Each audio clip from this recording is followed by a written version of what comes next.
शक्ति coaching classes. आज हम पढ़ेंगे सर्वनाम के बारे में। सर्वनाम जिसे इंग्लिश में कहते हैं प्रोनाउन।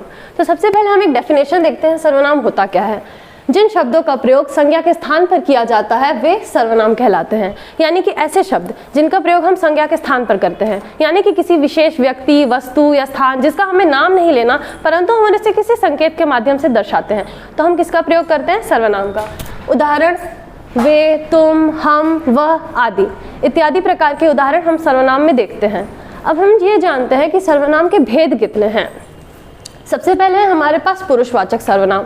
पुरुषवाचक सर्वनाम ऐसे सर्वनाम को कहा जाता है जिसमें हम किसी विशेष व्यक्ति, वस्तु या स्थान के बारे में बोध करते हैं, जैसे कि मैं, हम, तुम।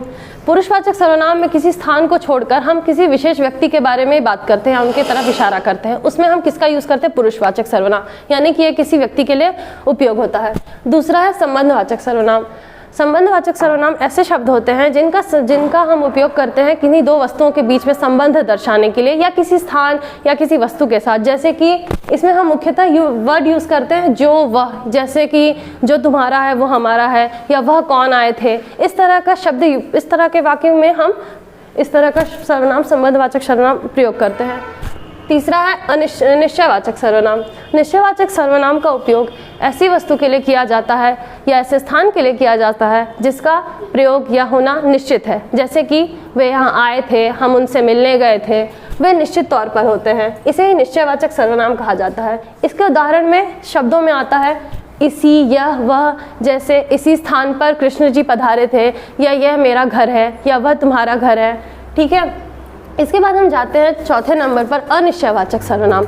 अनिश्चयवाचक सर्वनाम ऐसे सर्वनाम को बोला जाता है जिसका कोई निश्चित नहीं होता है, यानी कि नाम से ही स्पष्ट होता है कि अनिश्चय, यानी कि यह कोई निश्चित नहीं है या कोई संदेह मात्र में है। जैसे कि इसमें जो शब्द मुख्यतः यूज होते हैं कोई, कुछ, किसी, यानी कि कोई यहाँ आया था, उसके पास कुछ पेन है, या फिर कोई कुछ किसी, या फिर किसी से मिलने हमें जाना है।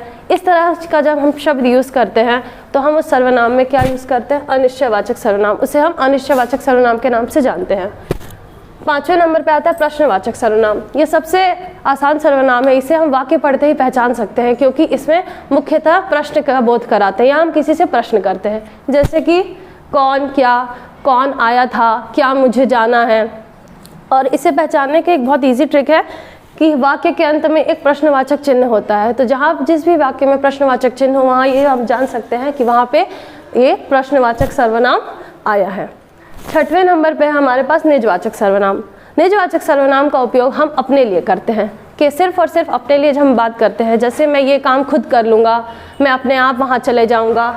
तो इसके उदाहरण में जो मुख्यतः शब्द आते हैं जैसे स्वयं, अपने आप, मैं ये काम स्वयं से कर लूँगा, मैं अपने आप वहाँ चला जाऊँगा, या फिर इसी तरह के मुख्यतः शब्द जो सिर्फ अपने आप को इंट्रोड्यूस करें वो कहलाते हैं निजवाचक सर्वनाम। आज के लिए इतना ही। Thank you.